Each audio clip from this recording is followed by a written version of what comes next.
Hey everybody, and welcome back to this new edition of the Reach Films podcast. My name is Jeff Fagan if you're new here, and we are in the new digs this week.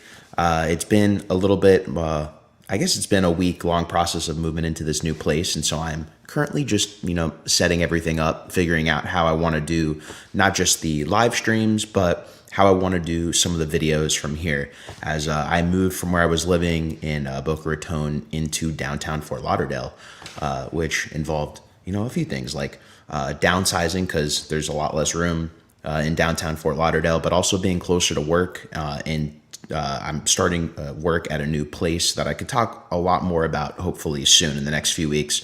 But without further ado, let's get into the subject of today's video. So today's podcast episode, I'm going to talk about my experience selling on eBay, which I've been doing, especially selling camera equipment for really the last 15 years or so. And I've never really had a problem until now. And the problem was so bad that I thought that it was worth discussing because it's basically such a horror story that I won't ever sell on eBay again. I'll definitely buy, camera gear on eBay because I've had real luck buying lenses and cameras and whatnot. But this experience was just, it really upset me enough to where I'll never sell again. So let's take you back to what exactly happened. So a few months ago, before I knew actually that I was going to be moving, I decided to sell my DJI Mavic 2 Pro. It wasn't even because the Mavic 3 was coming out, but if you saw my Mavic Mini 2 video or the DJI Mini 2 video, I'll put a link in the description. But I kind of go over the reasons why I got rid of my Mavic 2 Pro and went for the Mavic Mini, just because I'm not really flying drones professionally anymore. Didn't really see the point in keeping it. And the drone had about like 33 flight hours on it, so not that many flight hours. It was in great condition. I sold it for like a pretty decent price. I sold the whole bundle for like $1,100. Pretty good deal. Sold in, it took a few months to sell, but I sold it off and, got the DJI Mini 2 and all seemed well. And then 30 days after, actually more than 30 days after I sold the drone, I started getting hit up by the person who bought the drone for me, asking me a bunch of technical questions. And, I tried helping them out, but, there was a lot I couldn't do because it seemed like they were flying like way over 1,000 feet. They were flying in the middle of some like crazy windy bay, and they were having issues with the gimbal. And it seemed more due to the altitude they were flying at. They just weren't flying in the best conditions for, the DJI Mavic 2 Pro, as good of a drone as it is. At a certain point, I kind of stopped helping them because, I just sold the drone on eBay. I'm not technical assistance. And I asked them to contact DJI because they'd be able to give them better answers for the kind of technical questions they were asking. When I stopped helping the person, they actually ended up asking for a refund, saying that I gave them the drone with a faulty gimbal. And they literally admitted that the gimbal worked, but occasionally it would just shake a little bit. And it seemed due to the wind. But they went and asked for a refund anyways. I told them I wouldn't give them a refund only because it was after 30 days. They took a long time to kind of reach out. And the drone was in perfect condition when I gave it to them. And so we ended up escalating the dispute to eBay. eBay told us to talk things out, and I talked things over with him. And I'm not going to dox this person. I'm not going to tell you who it is. But the person admitted that they dropped the drone. They also cracked the gimbal protector that protects the gimbal, which seems kind of why this person was having problems with the gimbal itself. But what this person didn't realize is when you send messages on eBay, they look at all the messages that you send. And they do that for their own purposes too. So when the person escalated everything to eBay to get a refund, I spoke to eBay and I said, look, this person wants a refund, but they've admitted they dropped the drone, they dropped the gimbal cover, it's cracked. So the problems they may be having may have to do with the fact that they dropped the drone. eBay came back to me and they said, look, you're probably going to have to take the drone back, even though, yes, we see that they admitted that they dropped the drone. But when you get the drone back, if there's any problems, reach back out to us. So the whole process took about another month. And of course, I was moving out of my place. The person was going to send it to me. And, you know, it was really aggravating because I knew what was going to end up happening is I was going to end up moving out. And by the time I moved out, the person was going to send the drone to my old address. I went and I prepaid for shipping so this person could send it out quickly. I prepaid for 2-day shipping. The person took weeks to send it out. And they didn't even use my prepaid shipping label. They paid for their own shipping, which was weirdly enough more expensive than what I prepaid. But it took a long time. The whole process took like 2 months in total. Well, the return process took over a month, but the process of me selling it and getting it back took over 2 months to get it back. So I get the drone back, and the gimbal's not working properly. It's like definitely, you know, it's flyable and it's usable, but the drone is every once in a while, the gimbal is kind of like just staying still, even though it does its calibration off the beginning. So I could tell that it was, you know, there's some kind of damage to it. On top of that, they sent the gimbal protector back and it was completely shattered. I mean, actually, let me go get it. I'll show you how bad it is.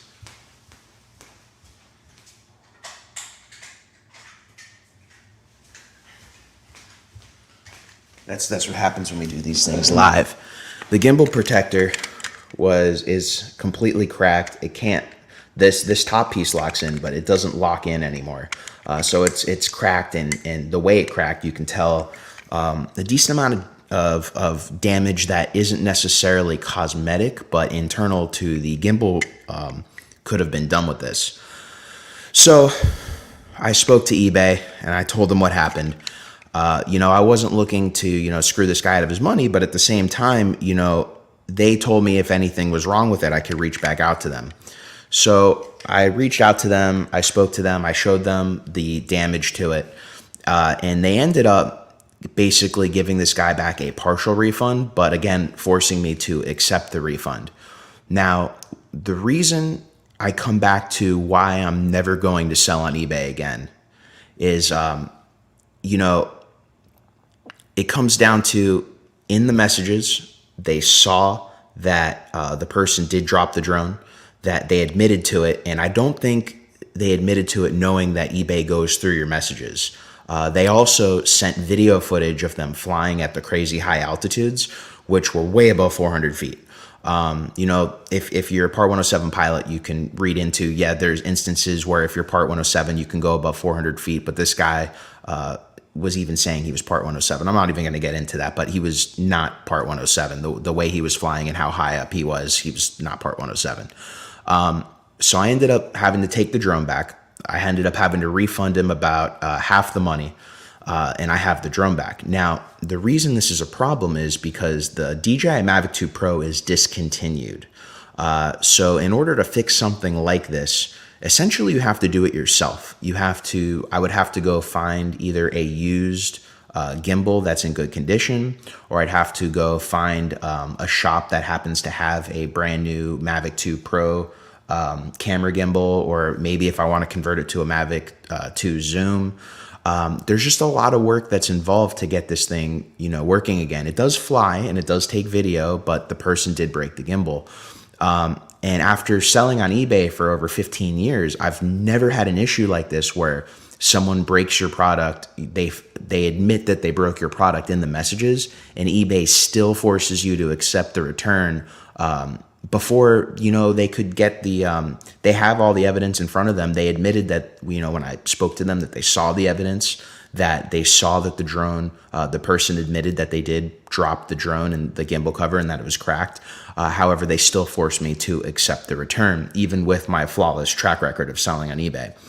So that being said, I have decided no longer to sell any kind of camera gear on eBay. Pretty much anything that's over $1,000 in value, just because it's not worth it, you know, especially when you get a partially broken device back in your possession and you now have to basically eat the cost. You know, I don't know. I don't think I can sell the drone now. I maybe can fix it at some point. Luckily, I have the Mavic Mini 2. I was actually thinking about selling it just to recoup the cost of this drone. but I'm gonna keep it. And I'm actually gonna go fly the Mavic 2 Pro today to see if there's any other problems for my ZV-1 video that I'm working on, which will come out later this week. But so that being said, a lot has happened in the past week, which is why there was no video this week, but I figured I would do a live stream, test out the new digs. As you can see, the office is a little bit different. I'm doing this in my living room / office, and I know the audio isn't as crisp as it normally is, and I will be working on that. But I wanted to kind of do this stream somewhat as a test, see how everything sounded, how everything looked. I'm really happy with how it came out, especially because I changed my lighting setup a little bit in order to not have as big of an impact on the room overall, because I am doing, again, I did downsize a little bit in order to be in downtown Fort Lauderdale, closer to my new job. And I'm doing this kind of in the living room office area.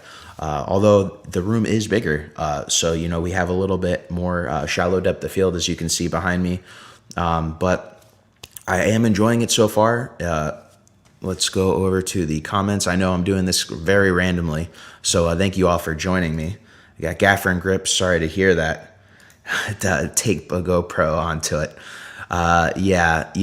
Hopefully, I've seen people do the conversions where they actually convert because essentially the Mavic 2 is the drone, and that's why they call it the Mavic 2 Pro or the Mavic 2 Zoom, because the Pro or the Zoom is the gimbal camera that you put on it. So I've seen people do the conversions back from a Pro to a Zoom, Zoom to a Pro, so I know you can do it.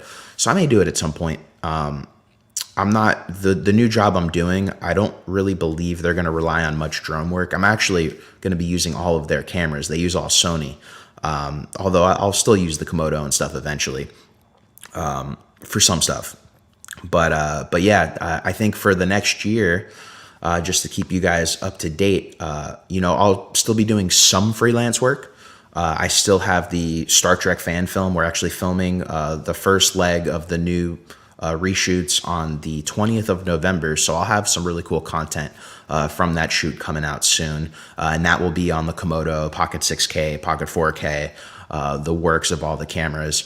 But yeah, this new job that I have taken is going to be more like social media, YouTube, that kind of stuff, all on Sony gear. So I'm not going to be using, a lot of my gear as much as possible. So who knows?